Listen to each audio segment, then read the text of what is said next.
তো কালকের ভিডিওতে আমি তোমাদেরকে বলেছিলাম যে ভিন্স ম্যাকম্যান তার কোম্পানি ডাব্লিউডাব্লিউকে আবার টিকেও গ্রুপের কাছ থেকে কিনে নিতে চায়, কিন্তু আজকের একটা নিউজ এসেছে, সেটা হচ্ছে যে টিকেও গ্রুপ ভিন্স ম্যাকম্যানকে তার কোম্পানি মানে বলতে পারো যে ডাব্লিউডাব্লিউকে ভিন্স ম্যাকম্যানকে বেচতে একদমই ইন্টারেস্টেড নয়, এমনকি ডাব্লিউডাব্লিউ কোম্পানিকে এই মুহূর্তে বেচতে তারা ইন্টারেস্টেডই নয়।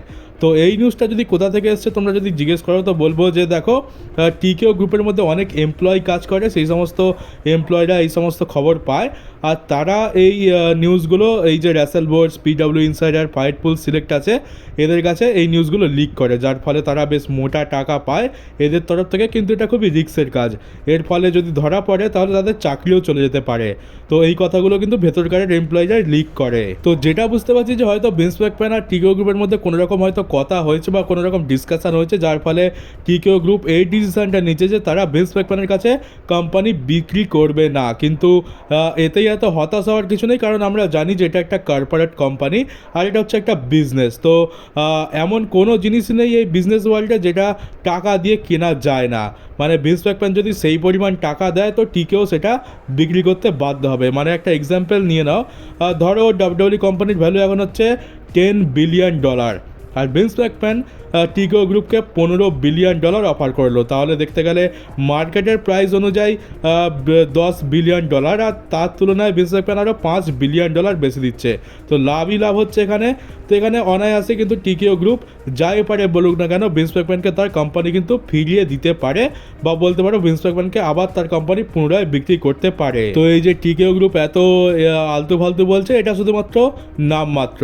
আসল টাকা পেলে বা বলতে পারো যে পরিমাণ মতো যদি ভালো মতো টাকা পাওয়া যায়, টিকেও গ্রুপ আরামসে ডাব্লিউডাব্লিউ বিক্রি করে দেবে। আর এবারে ভিন্স ম্যাকম্যানের পক্ষে এটা করাও অনেকটা সম্ভব, বলতে পারো ভিন্স ম্যাকম্যানের তো পুরো ইমোশন জড়িয়ে রয়েছে এই কোম্পানির সাথে, আর ভিন্স ম্যাকম্যান কিন্তু টাকার ব্যবস্থা করতে পারে। সে মার্কেটের থেকে বেশি দাম দিয়ে কোম্পানি অবশ্যই কিনতে পারে। এক তো সে বিলিয়নিয়ার, অনেক বড় লোক, আর তার কিন্তু অনেক চেনা জানা রয়েছে, মানে শুধুমাত্র আমেরিকায় নয়, আমেরিকার বাইরেও অনেক বড় বড় মানুষের সাথে তার ওঠা বসা রয়েছে। আর সৌদি আরবে তার অনেক যাওয়া আসা রয়েছে, এমনকি সৌদি আরবে যে সমস্ত কিংরা রয়েছে যারা সৌদি আরবে রাজত্ব করে তাদের সাথে তার খুব ভালো সম্পর্ক। তো ভিন্স ম্যাকম্যান যদি চায় তো শেয়ারে কিংবা কোনো রকমভাবে জোগাড় লাগিয়ে সে ডাব্লিউডাব্লিউ কোম্পানি কেনার মতো টাকা জোগাড় করতে পারে অনায়াসেই। তো ভিন্স ম্যাকম্যানের ডাব্লিউডাব্লিউ কোম্পানিকে পুনরায় টিকেও গ্রুপের কাছ থেকে কিনে নেওয়া, এটার কিন্তু চান্স এখন অনেক বেশি রয়েছে। আর আমরা যতদূর ভিন্স ম্যাকম্যানকে চিনি, ভিন্স ম্যাকম্যান যদি একবার ঠিক করে নেয় যে সে ডাব্লিউডাব্লিউকে আবার কিনে নেবে, তাহলে সে কিন্তু সেটা করেই ছাড়বে। আমরা ভিন্স ম্যাকম্যানের জেদ আর তার ক্যারেক্টার খুব ভালো করে জানি। সে যেরকমই হোক না কেন সে কিন্তু খুবই জেদি মানুষ, আর সে যেটা ঠিক করে সেটা করেই ছাড়ে। তো যদি একবার ভিন্স ম্যাকম্যান ডিসিশন নিয়ে নেয় যে সে ডাব্লিউডাব্লিউ কোম্পানিকে কিনবে আর ডাব্লিউডাব্লিউকে তার আগের অবস্থায় ফেরাবে, তাহলে সে সেটা করেই ছাড়বে। তো তাই জন্যই বলবো এখন হতাশ হওয়ার অত কোনো কারণ নেই। ভিন্স ম্যাকম্যান কোম্পানি কেনার চেষ্টা করছে, আর হয়তো কিছু সময় পর গিয়ে সে কিনেও নিতে পারে। আর অনেক দিন হয়ে গেল অমাসকে নিয়ে কোনো কথা বলা হয় না, আর আমরা তো প্রায় অমাসকে ভুলতেই বসেছি। তো অমাস কোথায় গেল? অমাস এখনও ডাব্লিউডাব্লিউতে আছে, তাকে রিলিজ করে দেওয়া হয়নি। আর অমাসের একটা ইন্টারভিউ হয়, সেখানে সে বেশ কিছু কথা বলে। এখানে সে প্রথমে তো ব্রক লেসনারের সাথে তার যে রেসলম্যানিয়াতে ম্যাচ হয় সেটা নিয়ে কথা বলে যে এটা তার ক্যারিয়ারের সব থেকে বেস্ট ম্যাচ ছিল। আর সে ফিল করে যে ব্রক লেসনার কী জিনিস ছিল, মানে ব্রক লেসনার তাকে F5 মেরেছিল, তারপর সুপ্লেক্স মেরেছিল, সেটা সে সারা জীবন মনে রাখবে। আর এটা একটা খুবই বড় বিষয় যে জমাসের মতো এত ভারী লম্বা চড়া মানুষকে ব্রক লেসনার কি সহজে F5 বা সুপ্লেক্স লাগিয়ে দিল। আর রমাস এটাও বলে যে ব্রক লেসনারের F5 এর থেকে ব্রক লেসনারের যে জার্মান সুপ্লেক্সটা রয়েছে সেটা কিন্তু বেশি ডেঞ্জারাস, তাতে বেশি চোট লাগে। আর লাগারই কথা, কারণ আমরা F5 তো দেখেছি জাস্ট ধরে ঘুরিয়ে ফেলে দেয়, কিন্তু জার্মান সুপ্লেক্সে একদম পুরো মাথা আর ঘাড়ের ওপরে ল্যান্ড করে, যার ফলে চোটটা একটু বেশি লাগে। আর এটা ব্রক লেসনার বলেই সম্ভব, কারণ ব্রক লেসনার তো সুপ্লেক্সকে লাতি ঘুষির মতো ইউজ করে। এমন অনেক রেসলার রয়েছে যারা জার্মান সুপ্লেক্সকে তাদের ফিনিশার হিসাবে ইউজ করে। তো ব্রক লেসনারের পাওয়ার এতটা বেশি যে যার ফলে তার কাছে এই মুভটা কোনো ব্যাপারই নয়। আর যখন অমাসকে ব্রক লেসনার জার্মান সুপ্লেক্স লাগাচ্ছিল তখন সে তার পাওয়ার ফিল করে, যে অমাস কখনো ভাবেনি যে তাকে কেউ এত সহজে উঠিয়ে পেছন দিকে ফেলে দিতে পারে। তো এটা তো হয়ে গেলে এবার অমাসের সিচুয়েশান নিয়ে কথা বলা যাক। তো অমাস বলে যে আমি নিজেই জানি না যে আমার সাথে এখন কি হচ্ছে হচ্ছে আমি ভাবছি যে ডাব্লিউডব্লিউতে আমার রিটার্ন হবে, কিন্তু সেটা আর হচ্ছে না।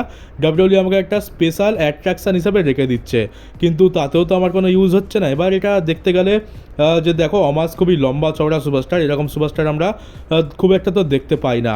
আর সেই রয়্যাল রাম্বলের কথা বলবো, রয়্যাল রাম্বলের সময় আমি তোমাদেরকে প্রেডিকশন ভিডিওতে বলেছিলাম যে আমরা অমাসের ডাব্লিউডব্লিউতে রিটার্ন দেখতে পাবো রয়্যাল রাম্বলে, কারণ রয়্যাল রাম্বল এরকম বড় বড় জায়েন্ট আসলে একটা স্পেশাল জিনিস হয়ে যায়। আর তারপর আমরা 2-3 দিন পর জানতে পারলাম যে নোয়া বলে যে রেসলিং প্রমোশন আছে, যেখানে অমাস গিয়ে ট্যাগ টিম চ্যাম্পিয়নশিপ জিতেছিল, সেখানে অমাস একটা প্রোমো কাট করে আর সেখানে বলে যে এবার ডাব্লিউডব্লিউ আমাকে আবার ডিউটিতে ডেকে নিয়েছে, তো আমাকে এবার এই প্রমোশন ছেড়ে ডাব্লিউডব্লিউতে যেতে হবে, কিন্তু একদিন আমি নোয়া কোম্পানিতে আবার ফিরে আসবো। তো তখন বুঝতে পেরেছিলাম যে হ্যাঁ, রয়্যাল রাম্বল সামনে আছে, তো অমাসকে রয়্যাল রাম্বলে আনার জন্যই কিন্তু ডাব্লিউডব্লিউ ফিরিয়ে মানে ডেকে নিয়েছে। কিন্তু আমরা রয়্যাল রাম্বলে তো অমাসকে দেখতেও পেলাম না, এমনকি অন্য কোনো জায়গাতেও তার আমরা কোনো রকম ইউজই দেখতে পেলাম না। মানে ডাব্লিউডব্লিউ তাকে নিয়ে কী যে করবে সেটা বুঝতেই পারছে না। তাকে যদি স্পেশাল অ্যাট্রাকশন হিসাবে ইউজ করতেই হয়, তাহলে প্রমোশনের জন্য বা অন্য কোনো জায়গায় তো ইউজ করতেই পারে, কোনো না কোনো একটা ইউজ তো তার রয়েছে, কিন্তু তাকে ইউজই করা হচ্ছে না। আর এটা শুনে যা বুঝতে পারছি অমাস একটু ফ্রাস্ট্রেটেড তো হয়ে রয়েছে, তাকে ডাব্লিউডব্লিউ ইউজই করছে না। তারও ইচ্ছা করে যে ডাব্লিউডব্লিউ রিঙে এসে কিছু করতে, কিন্তু সে তো হচ্ছে না। আর আমরা জানি যে ট্রিপল এইচ এই সমস্ত জায়েন্টদের কী অবস্থা করে, জায়েন্টদের ট্রিপল এইচ ভালোভাবে ইউজ করতে পারে না। ভিন্স ম্যাকম্যানের যুগে কী ছিল যে তুমি যদি একজন বড় জায়েন্ট হও তাহলে সেটা তোমার অ্যাডভান্টেজ, তুমি ভালো রেসলিং পারো না পারো তোমাকে ডাব্লিউডব্লিউতে ইউজ করা হবে। ভিন্স ম্যাকম্যানের যুগে আমরা দেখতাম যে অমাসকে উইকলি শোতে একটা হলেও ম্যাচ রেসেল করানো হয়, মানে তাকে টেলিভিশনে ইউজ তো করা হতো, কিন্তু ট্রিপল এইচ আসার পর থেকে অমাস তো প্রায় 1.5 বছর হয়ে গেল আর তাকে আমরা দেখতেই পাই না। জাস্ট একবার কল্পনা করে দেখো, একটা সময় আমরা অমাসের সাথে ববি ল্যাসলি, ব্রক লেসনার আর ব্রন স্ট্রোম্যানের ফিউড দেখতে পেয়েছিলাম। ভিন্স ম্যাকম্যানের যুগে একজন জায়ান্ট রেসলার হওয়া মানে তোমার জন্য অনেক বড় বড় অপরচুনিটি ওয়েট করছে, আর ট্রিপল এইচের যুগে তো জায়ান্ট হওয়াটাই পাপ। আর এখনো পর্যন্ত আমরাও জানি না, এমনকি অমাস নিজেও এটা জানে না যে তার ভবিষ্যৎ কি, তাকে ডাব্লিউডব্লিউতে কবে ইউজ করা হবে আর আদৌ কোনোদিন তার রিটার্ন হবে কিনা। আর এবার এইডব্লিউতে একটা নতুন জিনিস আসতে চলেছে, সেটা হচ্ছে যে আমরা ডাব্লিউডব্লিউর মতো এবার এইডব্লিউ রোমেন্স ডিভিশনেও ট্যাগ টিম চ্যাম্পিয়নশিপ দেখতে পাবো। এটা টনি খান ভাবছে, আর কিছুদিন পর আমরা ওমেন্স ট্যাগ টিম চ্যাম্পিয়নশিপ এইডব্লিউরও ওমেন্স ডিভিশনে দেখতে পেতে চলেছি। আর এবার স্ম্যাকডাউনের টাইমিং নিয়ে কথা বলা যাক। তো স্ম্যাকডাউন তো 3 ঘন্টার করে দিয়েছে, এটা তো ফ্যান্সদের কাছে একটা অত্যাচার হয়ে গেছে, কারণ স্ম্যাকডাউন তো ভালো হয় না এমনিতেও, আর তার উপর 3 ঘন্টা ধরে এটা হয়। তো যারা ভোরবেলা উঠে থাকে তাদের কাছে তো এটা অত্যাচারই মনে হয়। তো ফ্যান্সরা ডিমান্ড করছে যে স্ম্যাকডাউনকে আবার 2 ঘন্টার করে দাও, যাতে যদি মেন্টাল টর্চারও হয় তাহলে সেটা যেন 2 ঘন্টার মধ্যেই শেষ হয়ে যায়। কিন্তু সেটা কি আদৌ হবে? তো এখন এমনটা জানা যাচ্ছে যে ডাব্লিউডব্লিউর এখন কোনো রকম ইচ্ছা নেই যে স্ম্যাকডাউনকে 2 ঘন্টায় শিফট করবে, মানে স্ম্যাকডাউন এখন আপাতত 3 ঘন্টাতেই চলবে। কম করে হলো সেপ্টেম্বর মাস পর্যন্ত আমরা স্ম্যাকডাউন 3 ঘন্টারই দেখতে পাবো, তারপর গিয়ে যদি ইচ্ছা হয় তো 2 ঘন্টার করবে, নাহলে 3 ঘন্টারই থাকবে। মানে এই অত্যাচার এখন কন্টিনিউ থাকবে। আর আমি তো 1 সপ্তাহ হলো র স্ম্যাকডাউন লাইভ দেখা ছেড়েই দিয়েছি। বেকার ভোরবেলা উঠে ওই মানসিক অত্যাচার সহ্য করার কোনো মানেই হয় না। আমি আমার সময় মতো উঠি, তারপর র স্ম্যাকডাউনের হাইলাইট দেখি, যদি শো ভালো হয় তাহলে ভিডিও বানাই, আর না হলে বানাই না। এবার তোমরা এই ভিডিওতে আমাদের বিল গোল্ডবার্গ আর তার সামনে তার ছেলেকে দেখতে পাচ্ছ। এখানে গোল্ডবার্গের ছেলে গোল্ডবার্গের মতোই ট্যাটু করেছে, একদম সেম ট্যাটু, আর সেটা সোশ্যাল মিডিয়াতে পোস্ট করেছে। আর দেখতে পাচ্ছি যে গোল্ডবার্গের মতো গোল্ডবার্গের ছেলেও কিন্তু বেশ ভালো বডি সডি বানিয়েছে, আর তেমনি বেশ ভালো হাইটও রয়েছে। তো মনে তো হচ্ছে আমরা ভবিষ্যতে একেও কিন্তু ডাব্লিউডব্লিউতে দেখতে পেতে চলেছি। গোল্ডবার্গের ছেলেও তার বাবার মতোই রেসলিং করবে।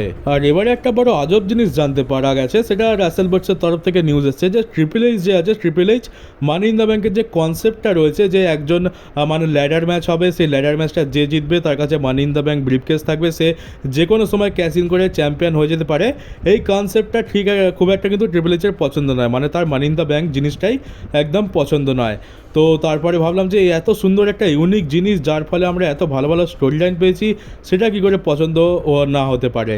মানে মানি ইন দ্য ব্যাংকের হাল এখন খুব একটা তো ভালো চলছে না, কিন্তু দেখতে গেলে জিনিসটা তো বেশ ইন্টারেস্টিং। আমরা money in the bank related কত ভালো ভালো স্টোরি লাইন দেখেছি এর আগে, আর এনজয়ও করেছি। শুধু বিগত কিছু বছর ধরে মানি ইন দ্য ব্যাংকের ভ্যালুটা অনেক নেমে গেছে, আর মানি ইন দ্য ব্যাংকের ঠিক করে ইউজও হয়নি, তাই আমরা খুব একটা ইন্টারেস্ট দেখাচ্ছি না। কিন্তু এই জিনিসটা ট্রিপল এইচ কী করে হেড করতে পারে, তারপরে বুঝলাম যে কেন হেড করতে পারে। আসলে এই যে মানি ইন দ্য ব্যাংকের যে কনসেপ্টটা রয়েছে, এটা সবার প্রথমে ক্রিস জেরিকো নিয়ে আসে, আর সে ভিন্স ম্যাকম্যানের কাছে এই আইডিয়াটা দেয়, আর তারপরে আমরা money in the bank ladder match দেখতে পাই প্রথমবার রেসলম্যানিয়াতে।